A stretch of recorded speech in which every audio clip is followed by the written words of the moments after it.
everyone, welcome back. I'm Kat, and today I'm sharing an ink exploration of fountain pen ink colors that may go well with a deep red pen. In my case, this Platinum Bourgogne, and instead of the sizes people usually get for this pen, extra fine, fine, medium, which are practical for everyday writing, I opted for the less frequently bought coarse nib, also known as a double broad. And although I love matching colors, I wanted to try something other than just my usual red inks. This is a really good nib for when you want to do journal headings, big quotations, and those moments when you want to see the sheening and shading effect of a more complex ink in bigger writing. But you don't necessarily want to go for a stub or an architect nib that provide a more angular and calligraphic flair to your writing. This here uses a large rounded 14 karat gold nib, so it's not going to be that sort of calligraphic flair that you get with a stub, but it's still really beautiful because of that generous line. It's not flexible, but you will see shading, sheen, and shimmer quite easily. It gives the traditional looking pen a rather different personality than when it's paired with a fine nib. The 3776 hardly ever comes with an ink converter included, and this is no exception. So I have been refilling the ink cartridge with any color ink that I want, and I will eventually get round to buying an ink converter. I recently shared a template with you and you might have missed it, so I'm going to share it again, but it is really handy for doing swatching, and it is inspired by Picarar, who can do these amazingly aesthetic swatches. And what you do is you put the template behind your page and you're able to see as a guide where you want to do things like lay down the ink or do your writing. Now, for this side, the left hand page, I'm going to only do the bottom section because I don't want the top section to be affected by the swatching that I did earlier. So you can see what the template's going to look like because I did the blue swatching in a previous video.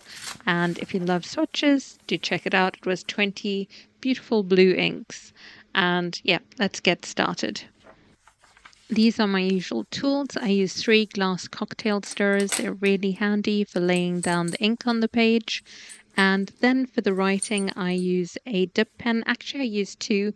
They both have the Zebra G nib on them, and I've got a little magnet at the back from Tom's Studio, which helps with keeping the ink on the back of the nib.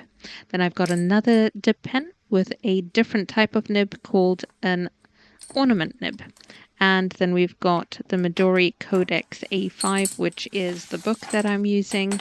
I cannot recommend this enough. I love this MD paper from the Codex.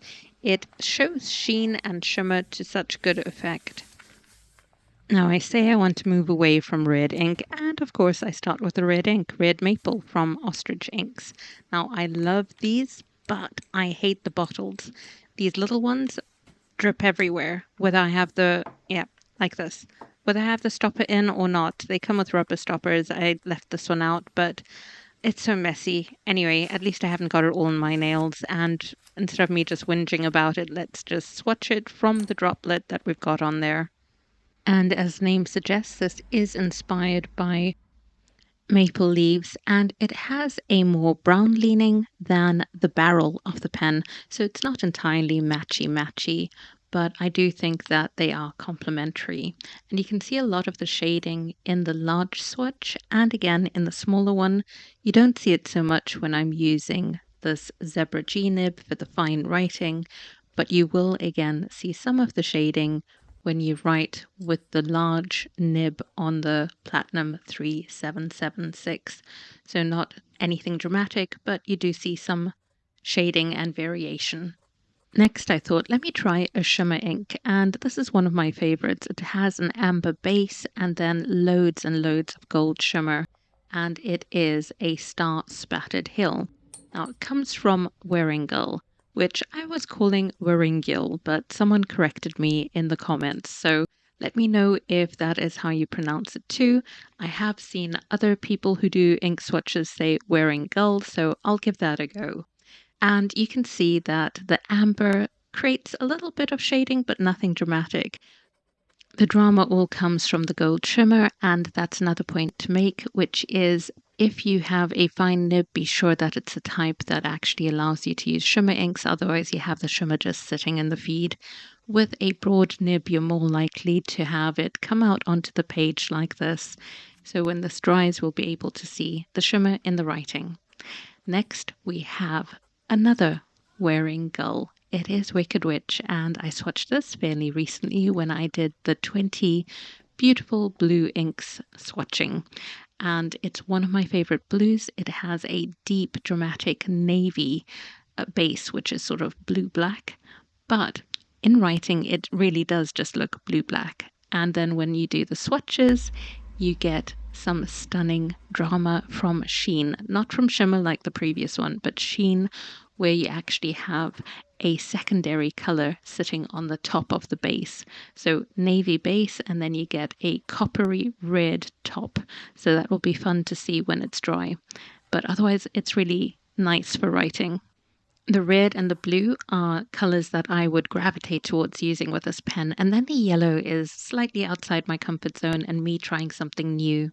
Another color that I've reached for this Burgundy pen is this deep green, which I think is a natural complement. It is Diamine Sherwood green, strong traditional forest green with excellent everyday legibility. And in this big swatch, you can see some shading going on. And when it dries, we'll also see some gorgeous red sheen develop in the darker areas.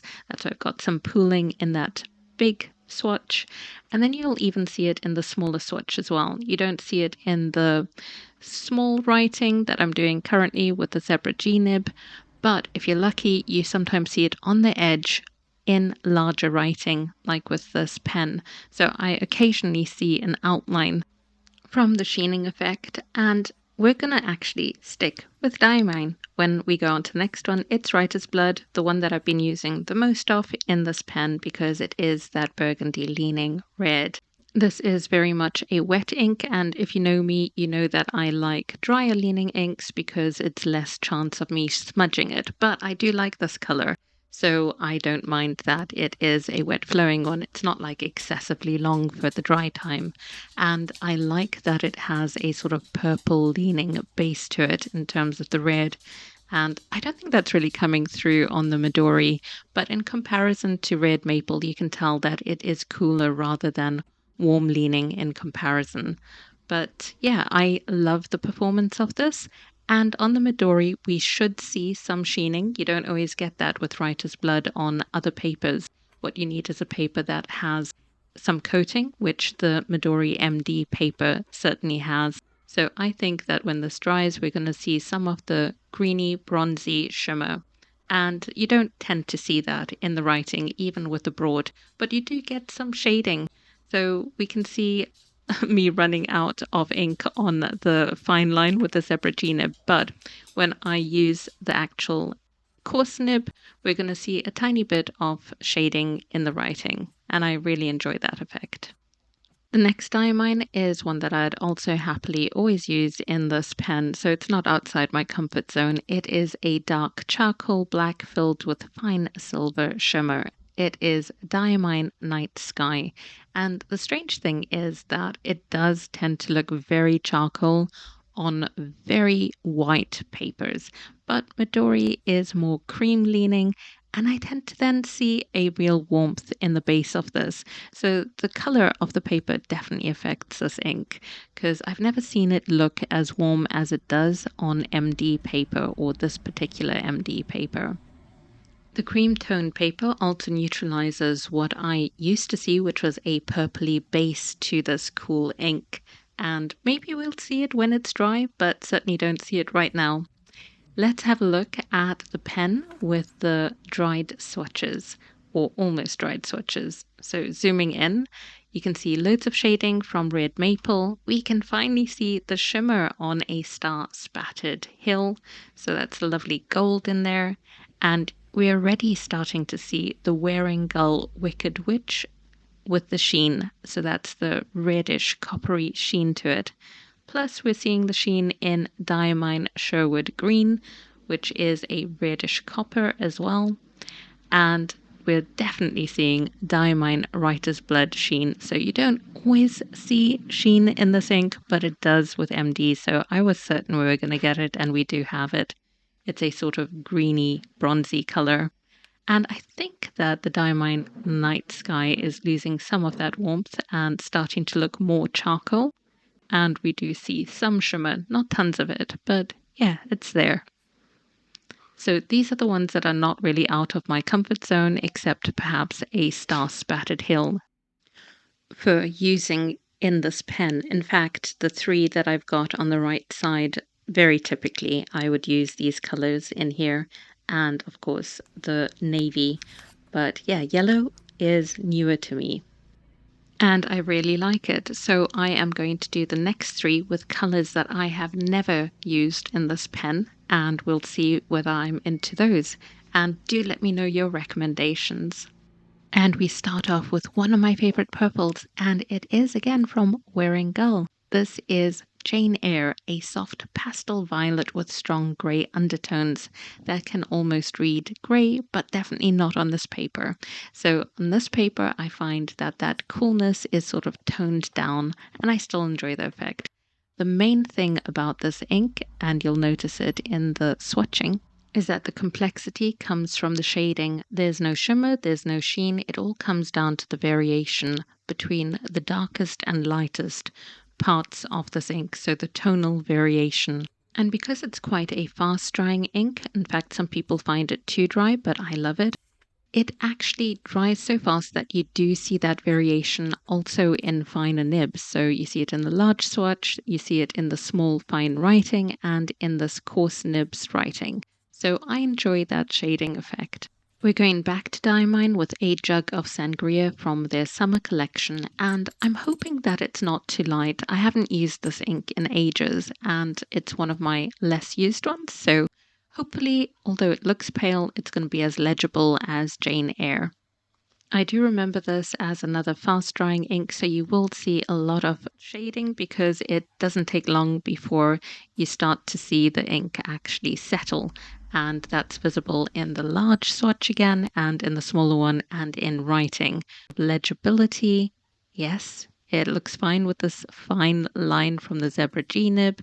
So yeah, I couldn't remember that, but I do like the tone. I like that dusty, dusky, muted quality. It's the same sort of quality that I enjoy in the previous ink in Jane Eyre. I've always been drawn to more muted colors, and I think that the shading comes out really well. And sticking with Diamine and sticking with the muted color of the previous two, we're going with another muted, but this time with a grayish, milky green blue. And it is also another dry leaning ink. So that is the similarities that these three have got. They're all colors that I wouldn't usually use with a burgundy color pen because they are more muted and not quite as deep. And we're seeing loads of shading in this one again. But when we look across the three, I just want to say that I'm saying they're all dry leaning, but the quickest or most dry is definitely the Jane Eyre. Next up, I would say a jug of Sangria, and then perhaps least the Celadon Cat. So what do we think of these muted colors as a potential for this pen? I'm actually surprised. I like it. I like all of them. And I'm wondering if that's perhaps because the first two, the purpley would be matching with a base of burgundy, and the sort of reddish from the Sangria also matches the base in the burgundy.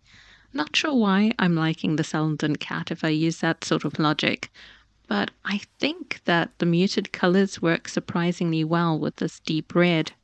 And here's a reminder of what they all look like against the pen so that we can see the differences and the personality. Let me know your favorites and what you'd recommend that I use in this pen. Thanks so much for joining me and take care. Bye.